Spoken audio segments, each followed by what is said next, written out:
It's Memorial Day weekend, and look who's showing up for the backyard parade.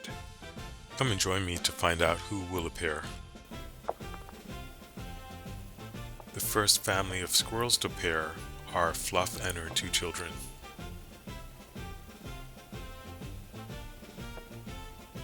I've temporarily named them Flip and Flop.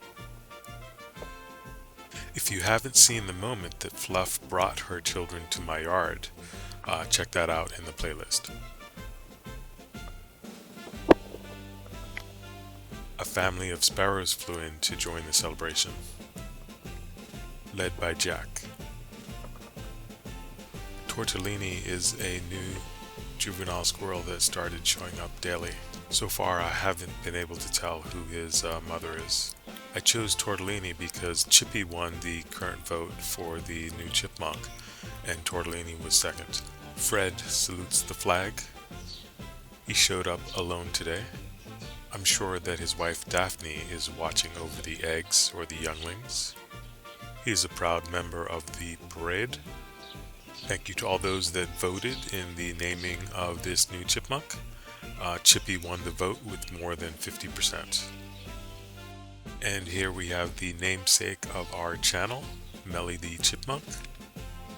She's the mother of Melvin, her adult child, and the mother of Chippy, who we just saw recently.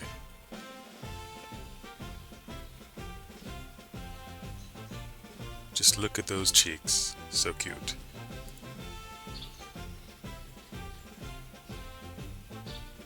Rusty pops up from behind the table. He's a beautiful red northern cardinal.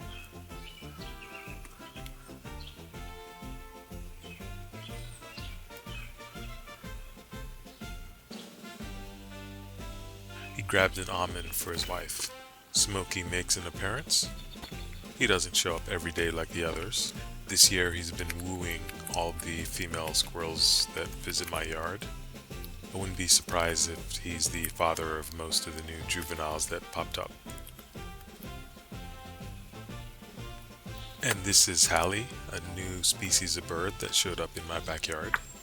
She's a catbird, so named because they sound like a cat.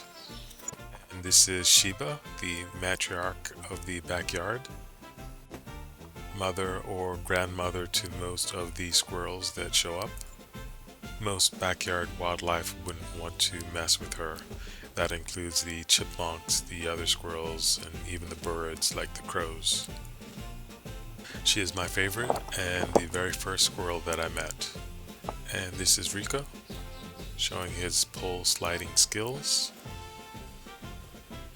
His mate Chica is somewhere in the background. She was here earlier.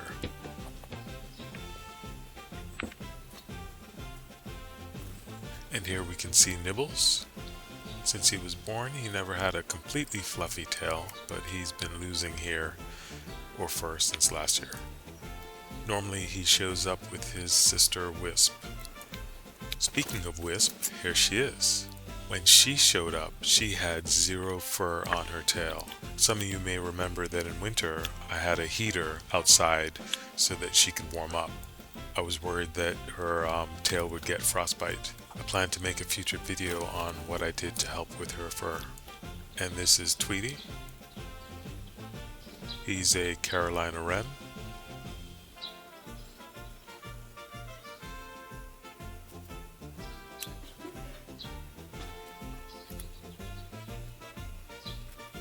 And this is Tiny, Wisp and Nibbles' sister. She too was born without any fur on her tail.